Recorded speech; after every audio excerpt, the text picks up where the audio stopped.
It is 3 o'clock. We're going to wait a few more minutes. We are lacking one person for quorum.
Welcome to the March 23rd, 2022 meeting of the Urban Design Commission. My name is Lee Peoples. I'm the chair.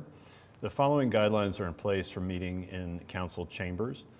Only the south entrance to City Hall is open for access to the building. For exiting the building, all accesses can be used. Air purifying machines have been installed in the chamber. Hand sanitizer machines and face masks are available. When called on, applicants and speakers will come to the front of the podium to speak. Only one person at a time at the podium, please. Speak into the microphone, identify yourself, and give us your name and address before you begin speaking. Address your comments to the commission, and please limit your comments to 3 minutes. Citizens may address the commission on agenda items by responding to chair's call for speakers during discussion on each item and by signing the speaker's log. All comments must be relevant to the item heard. The chair or presiding officer may prohibit a person from addressing the commission or remove the person from council chambers if that person commits disorderly or disruptive behavior. Please refer to the meeting agenda for more information about these requirements. If you parked in the Sheridan Walker garage, staff can give you a validation ticket. The agenda and documents are located at PrimeGov. You select the Urban Design Commission meeting and then you can view those items. Desiree, will you please call the roll? Commissioner Peoples. Here. Commissioner Oud. Commissioner Blatt. Here. Commissioner Charnico. Here. Commissioner Gullery. Commissioner Holmes. Commissioner Miller. Here. Commissioner Wynn. Commissioner Varnum. Here. Okay, we do have a quorum.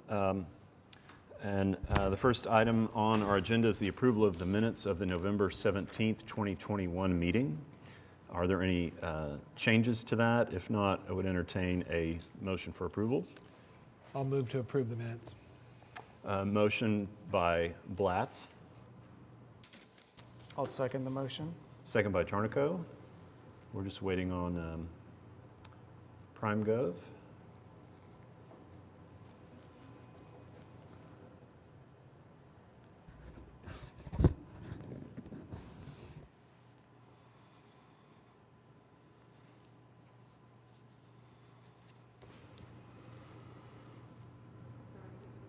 Okay.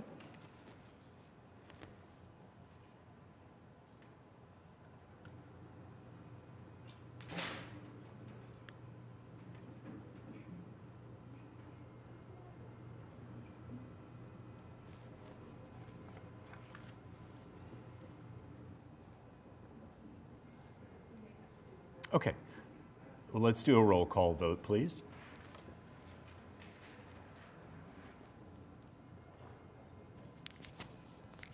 Commissioner Peoples, Aye. Commissioner Ude, Commissioner Blatt, Aye. Commissioner Charnico, Commissioner Gullery, Commissioner Holmes, Commissioner Miller, Aye. Commissioner Wynn, Commissioner Varnum, Aye.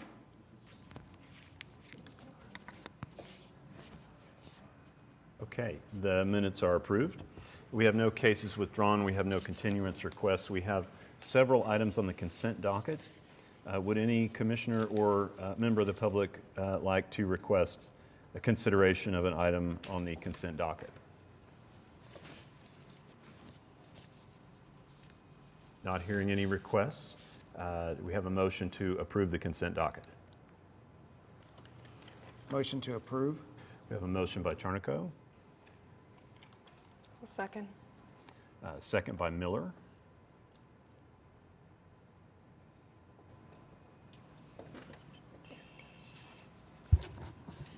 And cast your votes, please.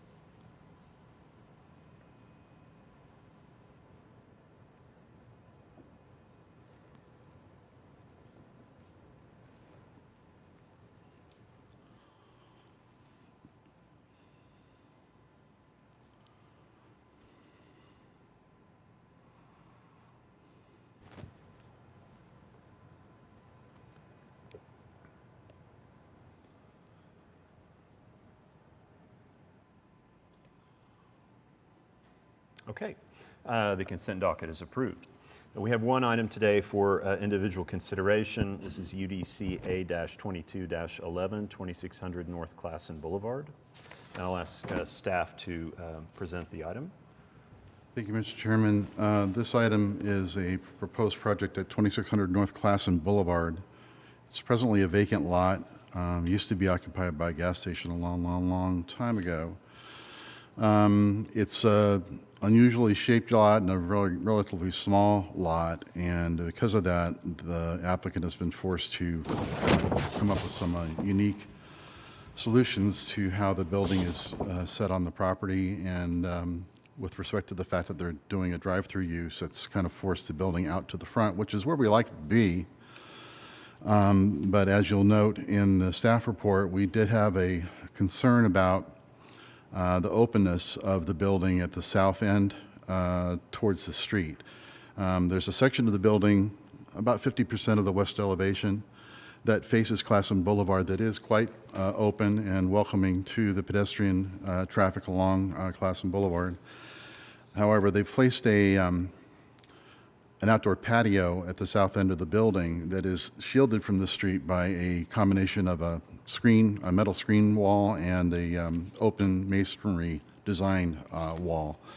Lets air and some noise come through, but the intent is to kind of screen the users of the dining area from the noise and the traffic that's along Classen Boulevard. However, it's not as open and friendly and inviting a facade at that end of the building as we might hope with regard to the guidelines that are applied in the urban design overlay. We provided a little bit of an analysis in our report for your consideration, and we come to the conclusion that it's, given the unusual shape and small size of the lot and the fact that it's a drive-through use and that forces the patio out to the front of the building, we sympathize with the applicant's efforts to try and screen the outdoor patio so it's more usable for diners that might want to be eating outside of this business. And therefore, we're recommending approval of the project as it's designed. But we wanted to bring that up as an issue for your consideration with respect to that guideline that's cited in the staff report. That concludes our presentation, and we're prepared to respond to any questions that the commission may have. Okay. Questions for staff?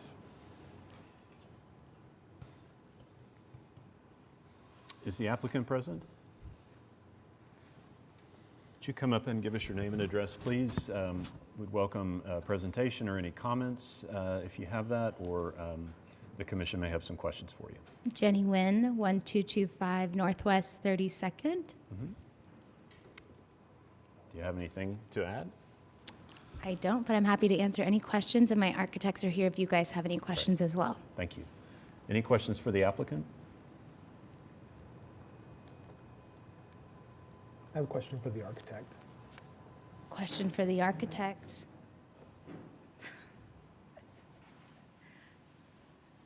Hi, Ben Ramsey, Gardner Architects. So the the amount of openness, did you happen to identify what the actual percentage of openness is in that wall? No, we did do a study with the expanded metal screen, which is an openness of about 20%. Okay, The masonry opening is based on a unit module for structural consideration. sure. I'm familiar with the expanded metal screen. Are you orienting it? In one direction, it's almost fully transparent. And in the other direction, it's almost fully opaque because of the way that the expanded is open. Which way are you opening the metal? The way it's oriented is that as the expanded metal is separated, the hood kind of faces down towards the ground, Okay, and so the long ways would be horizontal. all right. So you're not going to, you could orient it sideways and see more, but you're actually orienting it down, so there's really no view into it. Yeah, Really there was at a concern for vehicle noise and vehicle Okay. odor. Okay. I was going to say, if it was oriented one way, I think that you'd be as transparent as you need to be. I'm not necessarily opposed. I think that there's still going to be some sight lines out through, down nonetheless, from the people who are inside. Yes. And then the openness of the brick, you're still going to be able to see movement. Yes. It doesn't seem to be something that, in this application, it doesn't seem to be something that's a problem. But I was just curious if you had taken a look at what that openness would be to reinforce your position. Yes. Any other questions for the architect or the applicant?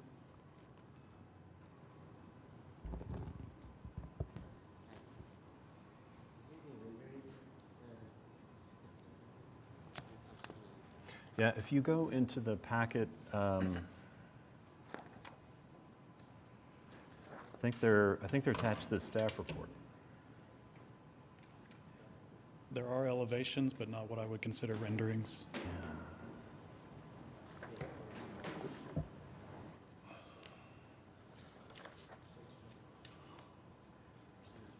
Sorry, they're on the, application and attachments toward the back.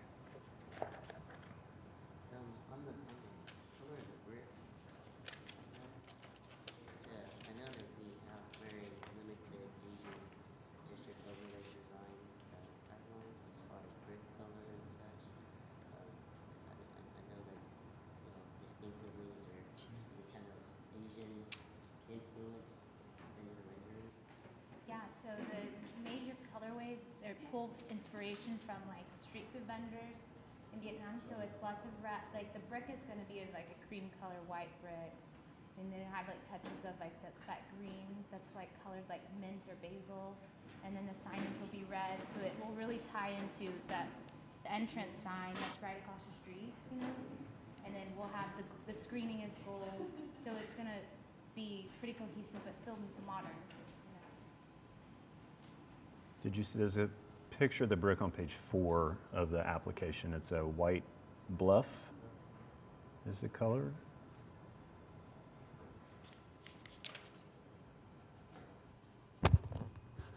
Any other questions for the applicant or architect? Okay, thank you. Are there any members of the public that are here that would like to speak to this project?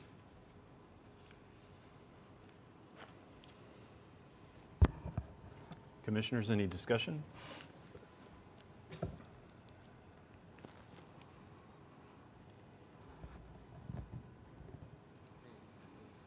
You want to make a motion? Zoning petition based on the guidelines of the CDC.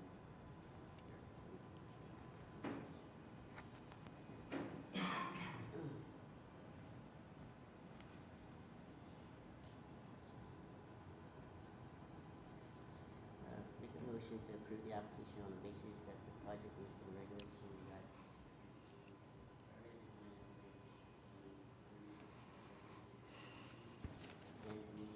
staff report.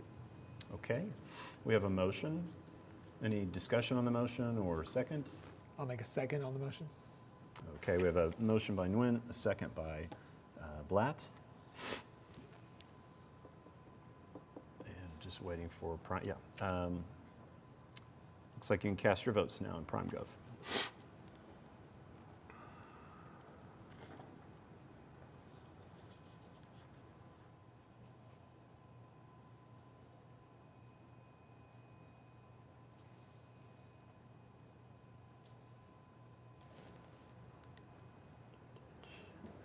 It shows passed. Everyone is in favor that's voting. So congratulations, thank you. Thank you. That concludes cases for individual consideration. We have some other business here. Item A is CE 01071 at 2500 South Harvey. Staff, could you give us an introduction to this item? Looks like a variance request. Thank you, Mr. Chairman. This is an application by Historic Capitol Hill in the Capitol Hill District to close one block of South Harvey Avenue between Southwest 24th Street and Southwest 25th Street for the purpose of creating a community gathering area or a plaza where eventually they plan to install various stages, landscaping, other kinds of areas for food trucks, seating areas, those kinds of things, to create an area where they can have festivals and farmers markets and other kinds of events that are centered around the Capitol Hill community. In order to do that, they would have to close that segment of the street on South Harvey between 24th and 25th Street, between the church on the west side and a host of various uses that are located on the east side of the street. As an item that is to be heard by the Planning Commission, this is a factor, because it's in the design district, the Urban Design Commission is typically requested to provide a recommendation on the request to the Planning Commission for this item going forward. We've kind of given the Commission an overview of the various aspects that go into this closure.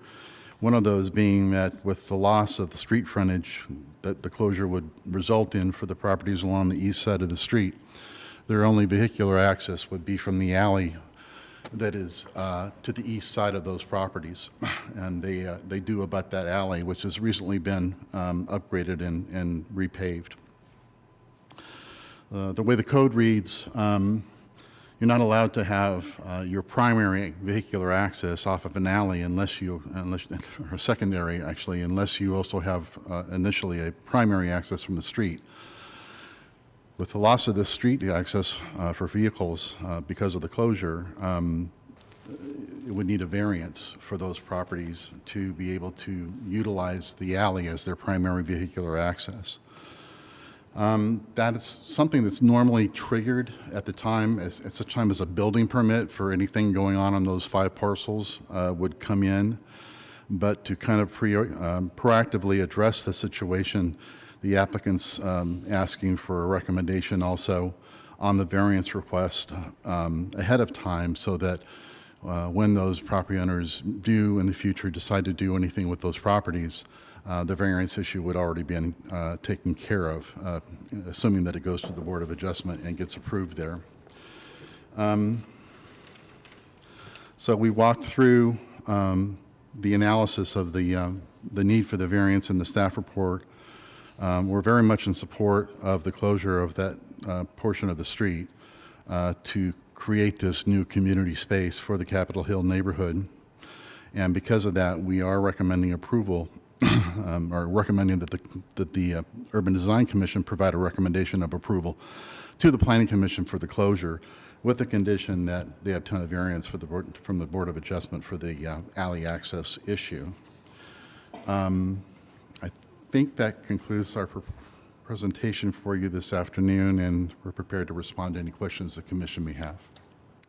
I was going to ask if the adjoining property owners have an opinion, but I pulled up what it looks like, a petition for easement closure signed by what I'm assuming are, Yeah. are those property owners. Yeah, So that's they're correct. all, okay. They're all very much in support of the request, and they're very eager to have this move forward, yes. Any other questions for staff? Are there any members of the public that would like to speak to this item? Please give us your name and address when you get to the podium. Good afternoon. My name is Shannon Ince, and I'm with the City of Oklahoma City Planning Department, and I manage the Strong Neighborhoods Initiative, and that is the program, the neighborhood revitalization program that is helping fund this and organize this project. And I just want to say that the community is very much in support of this. We appreciate staff work on this. This is new to the city. We know that. We always try to pick the hardest projects to bring forward. But this Plaza project means a lot to the community, and we're very proud to be part of it. And hope we have your support for this, and we're happy to answer any questions. We know this is a long road. We know the variance. We're fine with that. We know there's some issues to work out with legal and some things over the next couple of months before it goes to City Council, so we're happy to do that. Any questions? Thank you. Thank you.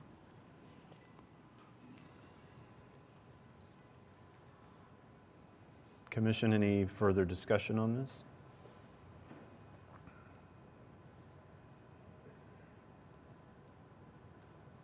There's a proposed motion in the staff report, if anybody is inclined. Okay. Motion to provide a recommendation of approval to the planning commission for the request to close Southwest 25th with the condition that A, the applicant shall obtain approval of variance from the Board of Adjustments from the requirement to maintain primary vehicular access on a public street in order to allow alley vehicular access. And then the secondary, do we have to do separate motions on Yeah, this? do we need be separate separate. motions on these? Yeah, we need Okay. two. Okay, so we have a motion on the first part. Any discussion or a second? I'll sec, sorry. I'm sorry? I'm sorry, was that a motion with conditions? Yes. It was a motion with conditions, and then, If, I believe, was going to second if there were no comments. okay, motion by Nguyen, second by Charnico. Just waiting on PrimeGov now. I don't know how to get that up there. It was up there for a minute, but it's.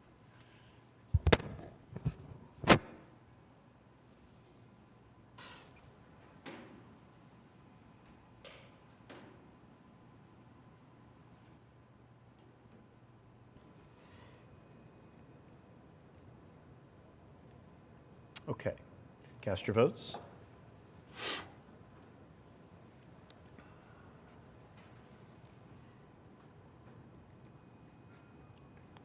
Okay, the first part passed, so now we come back to the second condition, which is also in the staff report.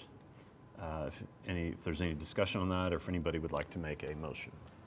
Go ahead and make the motion for the second part, provide a recommendation of approval to the Board of Adjustments for a variance request from the requirement to have public street vehicular access in order to utilize any and alley vehicular access. Okay, we have a motion. Do we have any discussion or a second? I'll second. Okay, second by Blatt. Wait on PrimeGov.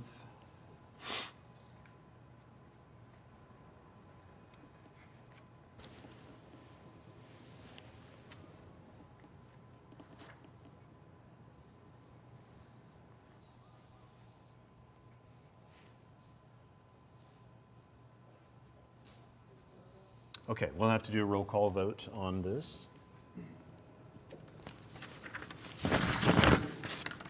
Commissioner Peoples, Aye? Commissioner Ude, Commissioner Blatt, Aye.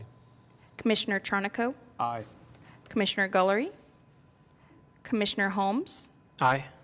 Commissioner Miller, Commissioner Wynn, Commissioner Varnum. Okay, it is unanimous, so good luck at the Planning Commission. We have one other item on other business. It looks like a presentation on advertising and signs. We were having some technical difficulties. Yes. Oh, there it is.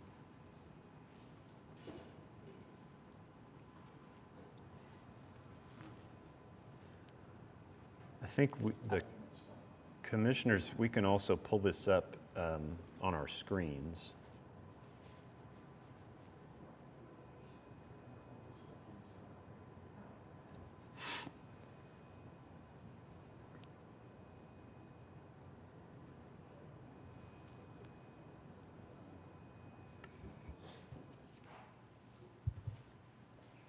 It looks like the PowerPoint is the second item on there. Okay, can everyone see it? Okay. Good afternoon, Lisa Cronister, Assistant Planning Director, here to ask for your recommendation on the new, proposed new sign code. So so the last time I presented this concept to you was at your November 2020 meeting. So it's been a minute. Since then, we've done additional outreach, additional development, and we're coming to you with the proposed new code. So I'll review why we're doing this project in the first place, talk about how it ties into some previous work we've done, then talk about why we're addressing signs now, go over some key features of the new sign code. It was in the 100 pages of it were in your packet, so I'll go through some key topics very briefly and talk about where we are in the process. So the sign code update is part of the zoning code update project that has been ongoing for a few years now. It's a multi-phase, multi-year project. You heard an update on it at the commissioner training a couple weeks ago, and were able to give us some great feedback to help inform the project. The purpose of, so Plan OKC was the comprehensive plan that was adopted in 2015, and the whole purpose of it was to enable the type of development we wanted across the city. To implement it, we need to update our zoning code, including our sign code. Updating the sign code was always part of the project. In early 2020, planning staff was asked to accelerate development of the code. Why? We had some specific Plan OKC policies that addressed codes. We had some information from the Phase 1 code diagnosis. We also had some contentious billboard applications at City Council that resulted in a moratorium on the erection of new billboards. And then there were some recent court cases across the country that increasingly questioned cities' abilities to regulate content on signs. And then over the years, there's been just a host of industry and resident concerns related to signage that we wanted to address. So Plan OKC had specific policies about signs, such as adopt new sign standards, provisions for reducing sign clutter, improving aesthetics, restrict new billboards, consider new standards to improve the limits of size, height, and number. So while those are specific, they are also lacking a lot of information. You know, how much is reducing sign clutter? What is sign clutter? What type of new standards? How much change to size, height, and number is an improvement? So those are the questions we've been trying to answer over the last 2 years. In 2017, a consultant prepared a code diagnosis that looked at the comprehensive plan and our existing zoning code, and it outlined all of the things that didn't mesh, and it proposed some specific ways to address them, such as moving to a highly graphic and user-friendly layout. We'll see some examples of that later in the presentation. It was one of the first documents to recommend that we get to content-neutral sign standards. And it also recommended anything we could do to improve and simplify administrative processes would go a long way towards supporting good development. So why content neutral? I mentioned some recent court cases and the city's involvement in one of those in particular. And these have been brewing over the last 6 or 7 years, again, all questioning on if cities could distinguish, could make different rules for different types of signs based on their content. Our existing sign code now is based on definitions of accessory and non-accessory signs. So accessory signs are signs that that the message of the sign has to do with the use or activities on the site. And then non-accessory signs are messages that don't have anything to do with the business or activities on the site. So that's typically advertising. And our existing code has different regulations for accessory and different regulations for non-accessory.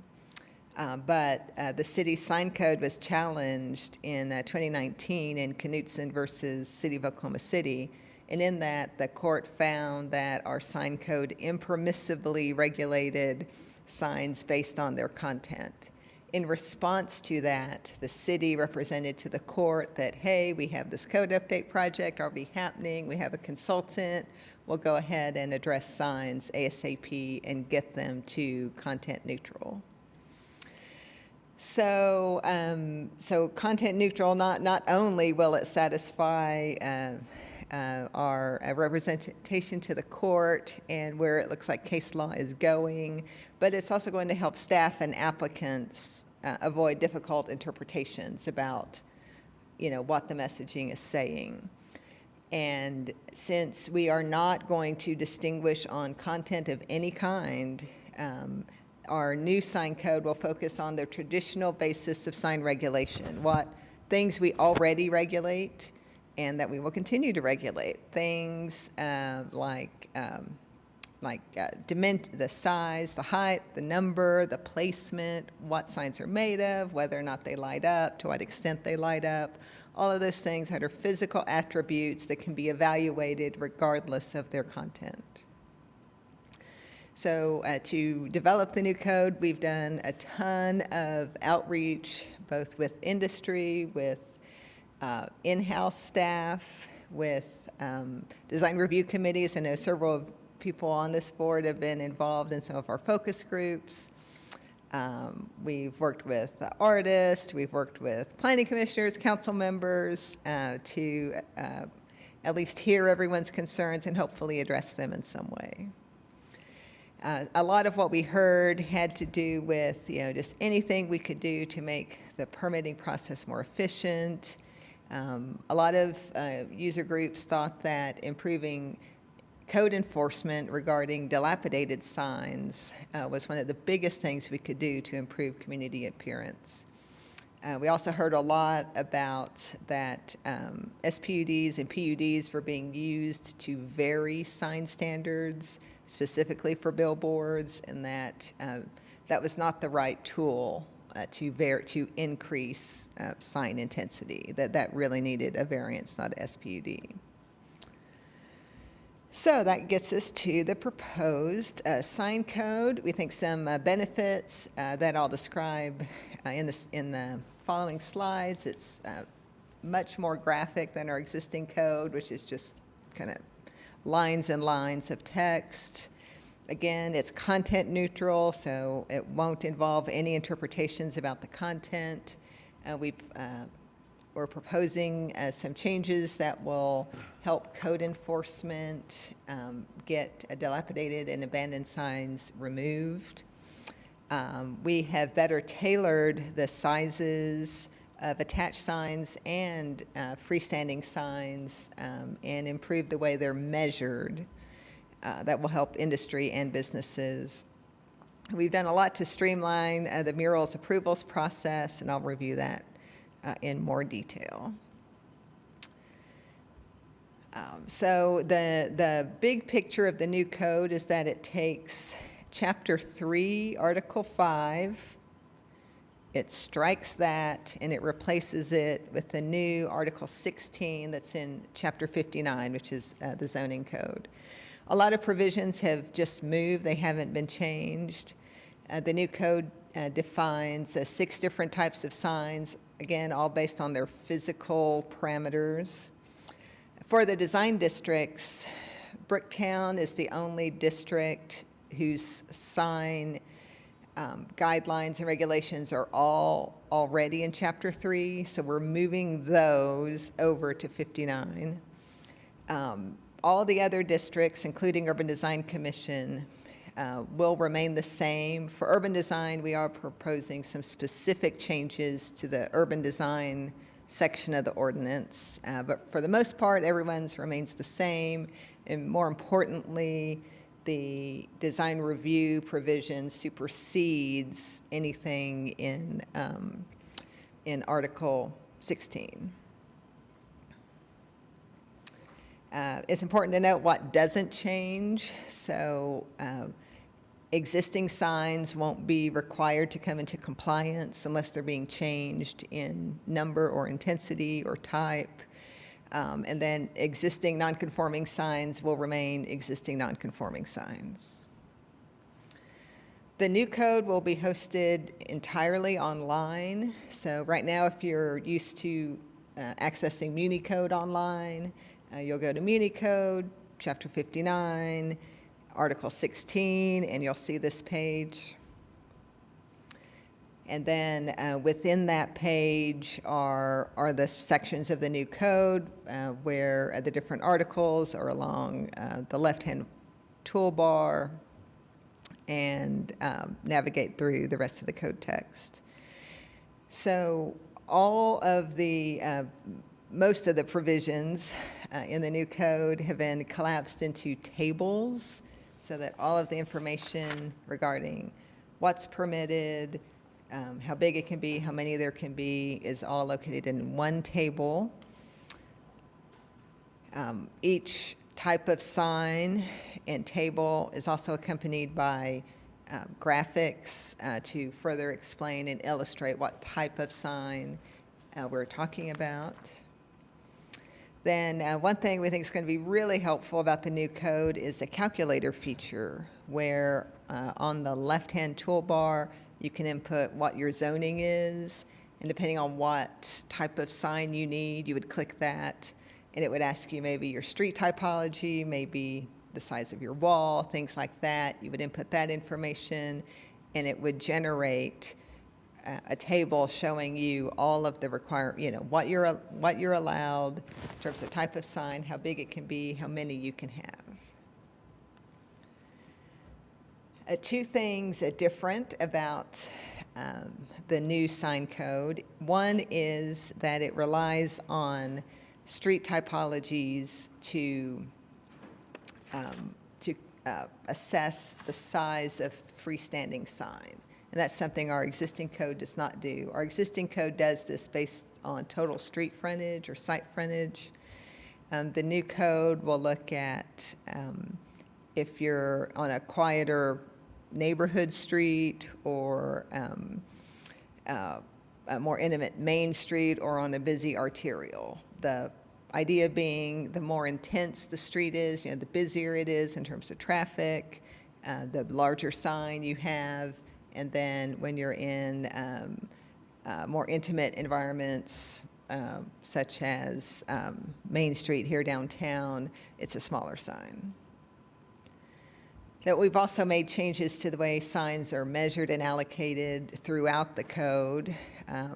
One, to make it clear that we're just measuring the text area, nothing about the decorative surround or even the structure of the sign. That was a specific request from industry and business owners who felt the way the existing code measures it, that they are penalized for doing anything decorative because it counts against their sign area.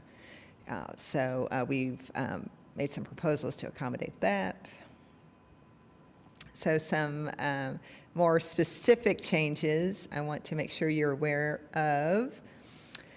One is, so billboards are still allowed in the new code. Again, they're defined by physical description, not by whether they have non-accessory content. Most by right locations are still by right locations. In some districts, we are restricting them to smaller, shorter billboards, and we're doing that via conditional uses. So how this affects Urban Design Commission is at the highlighted districts, C4, I2, C3, I1, there are those zoning districts within urban design districts. They're not many, but they do exist. The main urban design overlay does not prohibit billboards. The Lincoln Boulevard subdistrict does specifically prohibit billboards, and that will remain prohibited. But for the rest of Urban Design Commission, you will notice changes via the changes to the where billboards are allowed in the underlying zoning districts. Again, to drill down a little bit into some of these conditional use standards, we're requiring a larger minimum lot size. It used to be 5,000 square feet, now it's 12,000. You can have them on any street type, but they can only be 20 feet tall and 200 square feet.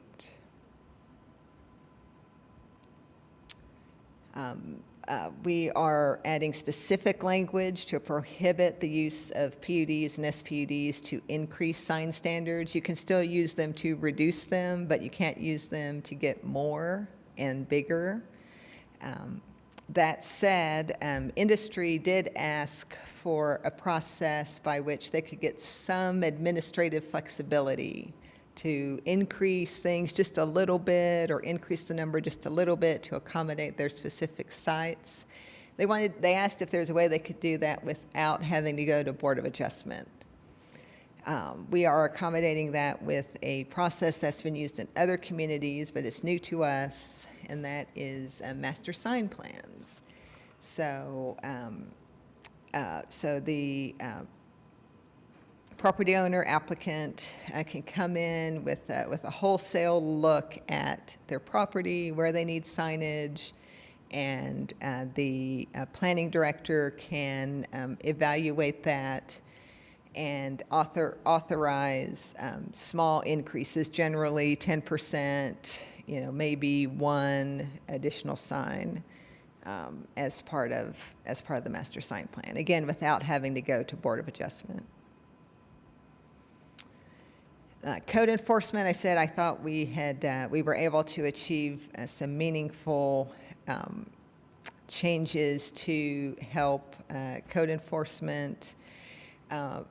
Significantly, we're adding language saying that the city has the authority to remove dilapidated signs. It's leveraging the same state statute that allows the city to remove dilapidated buildings, but we're going to use it to allow the city to remove dilapidated signs. We're adding some language to the definition of abandoned, so it's clearer to code enforcement and to property owners when something is abandoned, when something is not maintained in good repair. Again, to help people comply, help code enforcement enforce. There's a note on here about removing the requirement that only licensed sign contractors can remove signs. Throughout the process, that was identified as a barrier. That is not something we're going to be able to do primarily. So it's on here, but it needs to be removed from here, mainly due to concerns about electrical inspections and electrical wiring when signs are removed. Attached signs, for Urban Design Commission, it will not hardly change, but that's on the next slide. Throughout the city, we are generally decreasing the amount of signage that's attached signage that's allowed. That's because if we're not going to distinguish what the sign says, stakeholders were extremely worried that everyone was going to use their sign area for advertising. And there'd be nothing we could do about it because we're not looking at content. So planning staff, Michael in particular, did a lot of analysis on existing sign permits, what people were using versus what they were allowed, and people were using just the minuscule amount, generally under 10% of what they were allowed. So that, we believe that let us reduce the sign thresholds across the city. But for urban design, especially Paseo, we've realized for years a need to increase the size of signs in Paseo. I mean, the existing Paseo sign regs are written, for, small pedestrian-oriented signage. But it was, you can see in this picture is actually a good example. It's a good example of that signs are minimal, right? But you can't tell what the business even is because you can't read the sign. So we're proposing a little bit of increase to the size that we think will help business owners. But across urban design, the sign area remains at 10%. Then pole signs will continue to be allowed. Again, we're tailoring the way they are measured. A lot of stakeholders, again, thought that the problem with freestanding signs wasn't just that they were freestanding, it was when they're in poor condition and have dangling wires and dangling sign faces. So we're strengthening that language. Lincoln Boulevard subdistrict already prohibits pole signs, and that is not changing. We are, however, trying to incentivize the use of monument signs. So applicants can have a slightly larger monument sign than they can a freestanding pole sign. Another reason that we are not proposing to get rid of pole signs is business and property owners argued that it's a competitive disadvantage going forward if all these existing businesses, especially on 23rd Street, are allowed to keep their pole sign, but new businesses can't. Pole sign, EMD signage, they are prohibited in Cottage District and Lincoln Boulevard now, and that will remain. We have increased the required separation distance from historic preservation areas, but no other EMD changes affecting urban design are proposed. Murals. I know this commission sees a lot of murals. We've heard a lot from artists and property owners over the years that we needed a more streamlined process, and could we reduce any of the review time. So to do that, we've done a couple of things. One, starting maybe almost 2 years ago, the Office of Arts and Cultural Affairs started what's called a live event permit, and that allows artists to begin work immediately, assuming they meet all the criteria, they've submitted their application, and they can go ahead and begin painting their mural while the application works its way through the process. We've also we're also proposing in the new code that art staff and design review staff have the specific authorization to approve murals. Right now, the reason the commission sees so many murals is because staff is not authorized to approve them. We think that will greatly speed up the process. And again, staff is reviewing against the urban design guidelines. We are updating the murals definition because the existing definition is full of content-related language. So we are simplifying it, removing all the content distinctions. I've underlined some key provisions, again, trying to make it clear that a mural is a one-of-a-kind work of art, so that people don't come to just propose what we would consider advertising. So we think that'll be successful. The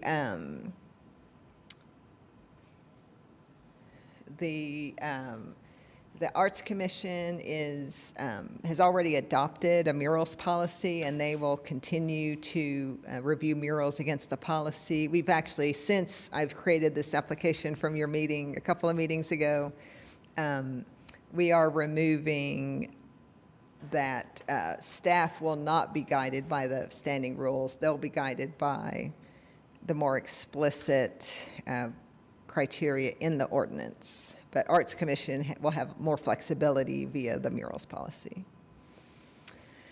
Text, we've heard for years that artists really wanted the ability to have more text in their murals than what is required. Again, the concern was, how do you distinguish, are people going to use this for advertising as a loophole? So we are making it clear that the Arts Commission may assess, make a recommendation on murals that use more than the 10% allowance. And if the Arts Commission recommends that it is art, then the planning director can approve it, again, without having to go to Board of Adjustment. Some quick FAQs that we've heard throughout the process. Property owners, businesses were really concerned that, there was concern on all sides that people would be reluctant to maintain their signs if they thought it was going to put them out of compliance in terms of grandfathering. Like, hey, I would replace my cabinet, but I don't want to lose my grandfather status, right? So we've been pretty explicit and purposefully generous on things like, can I replace my sign pole? Yes. If it's in the same place and the same size, you can replace it, even if it's a different material, because we want the property to have a well-maintained sign pole. Can I change the existing cabinet face? Yes, as long as it's the same size, change it. Again, we don't want dilapidated cabinet faces. So again, we think this will also further help with the community appearance. So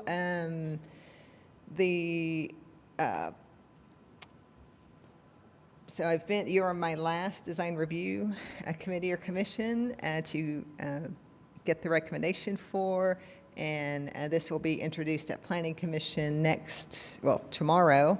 I will report your recommendation to them at that time, and then it will go to City Council starting in April, and it'll go to 3 meetings at City Council ending in May. So, any questions?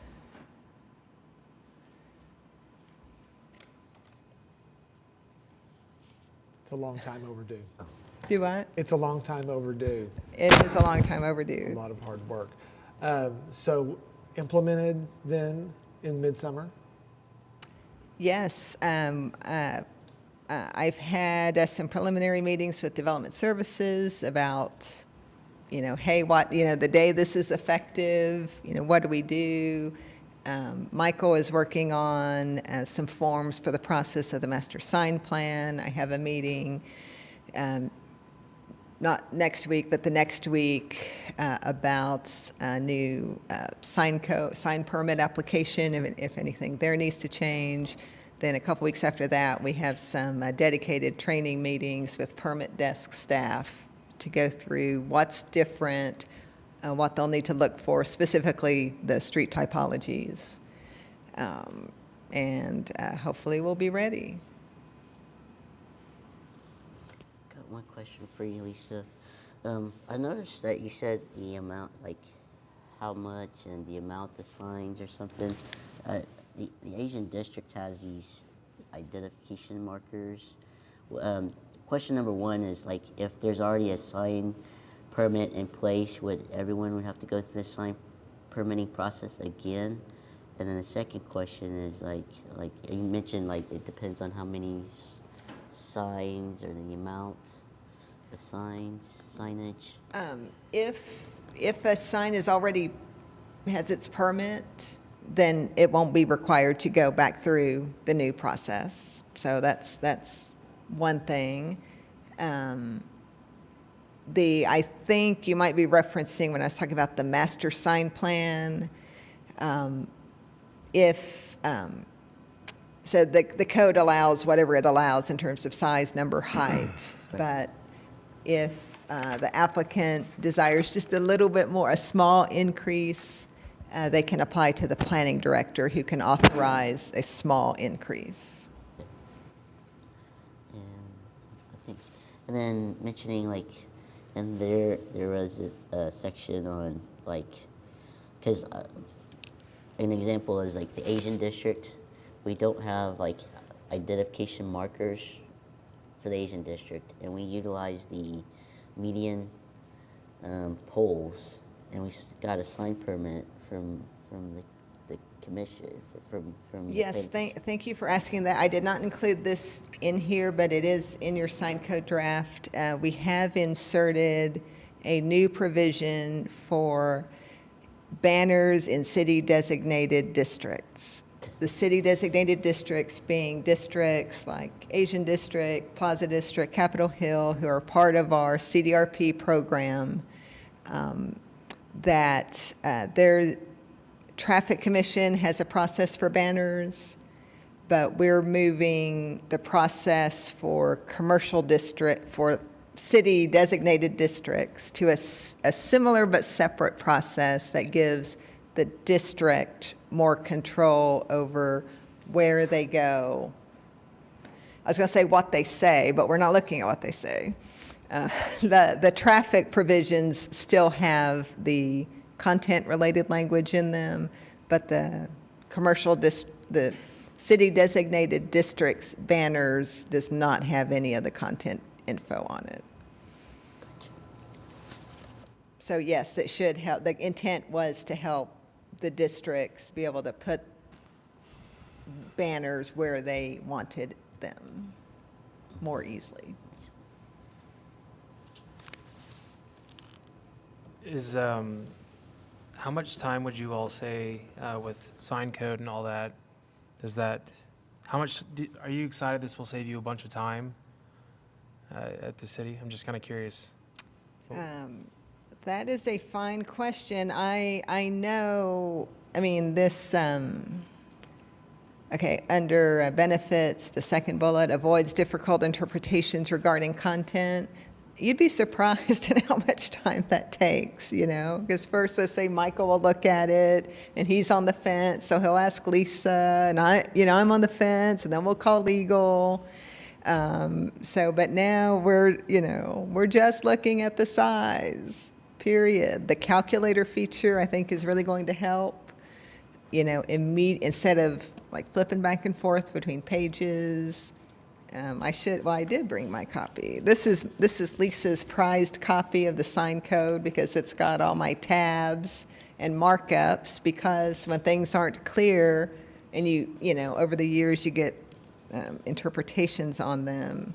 So I feel pretty good about that we've cleared a lot of that up. But it's not just for staff too. It's supposed to be easier for property owners and businesses to immediately see what they're allowed and, get their permit without questions. Any further questions for staff? Thank you, Lisa. Is there any member of the public that would like to speak to this? Your staff report has a proposed recommendation. We could also have discussion if the commission wants to, but we would just be potentially recommending approval to the Planning Commission and Council. I'll make a recommendation of approval of the ordinance amendment to the Planning Commission and City Council. Okay, we have a recommendation by Blatt. Second. Motion and a second by Holmes. If we can get PrimeGov going here, we can vote. Yeah, cast your votes.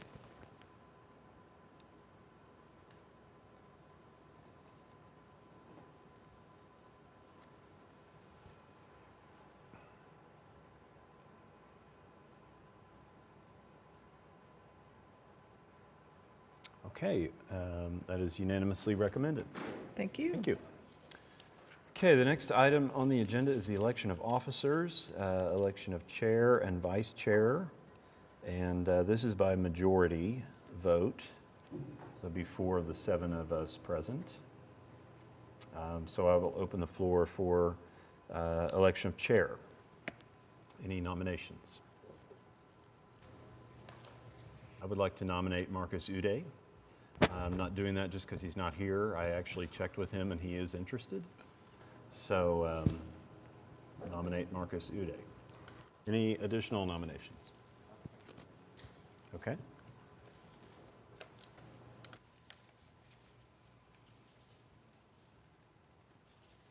If there are no other additional nominations,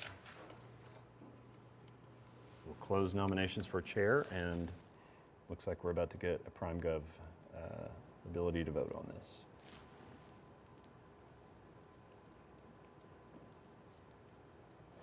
All right, cast your votes.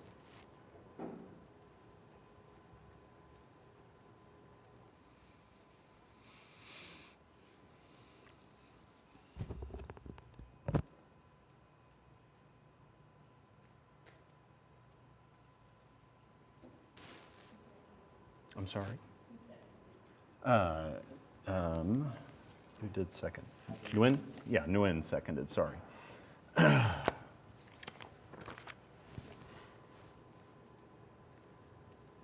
Okay, that is unanimous. Marcus Uday will be the next chair, and the next item would be to elect the vice chair. So any nominations for vice chair?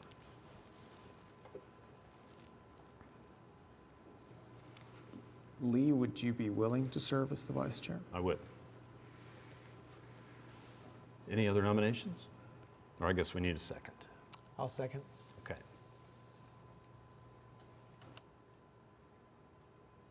All right.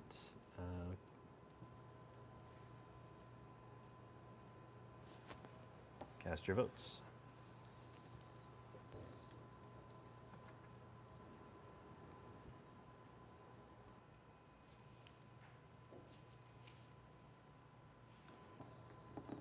Okay, I will serve as vice chair, and this is effective as of the next meeting. Only thing left, well, we do have communications. There's many items on here. Would anyone like staff to discuss any of these items? Those have already been approved. We don't take any action on those. Next would be comments from planning staff. Well, I want to thank everybody who showed up to the commissioner training earlier this month, and looking forward to putting together a bigger and better program for next year. Hopefully we'll be able to come up with some more exciting topics and things to attract more people to come. That'd be great. So we're looking forward to that. Other than that, we don't have any comments for today. Okay. Any comments from commissioners? I had something very quickly. I've been talking with staff about some difficulties they've had in reaching quorum and knowing who is coming and who is not coming. So I know it's very much appreciated if you get Michael's email reply, and then if something changes, letting him know. It's helpful for them. And they do try to reach out. There was a situation recently where we didn't make it, and Michael was able to call people before and maybe keep people from having to come down. And it's also helpful for people, applicants. Sometimes they come from out of town, so it's good for them to know as well. And also, you know, continuing attendance at meetings. There's a requirement that I think it's 2/3 of meetings every year that commissioners are required to attend. So if that's something that is difficult or you're not interested, I mean, staff could certainly work to find a replacement. But these are just things we're talking about. So certainly appreciate your corresponding with staff when they do that call for attendance. Any other comments from commissioners? Yeah, I apologize. I actually missed last meeting because I thought it was at the regular start time, and I'm really sorry everybody who showed up that I kind of wasted people's time, but I appreciate you bringing that up. Oh, and I certainly wasn't meaning to call anybody out. That was an odd situation where, different time, there were different times proposed, and so thank you. I did feel bad because, I know everybody who shows up, it's important to have the meeting. Thank you. Any other comments? So our next meeting is Wednesday, April 27th, and with that, we'll be adjourned.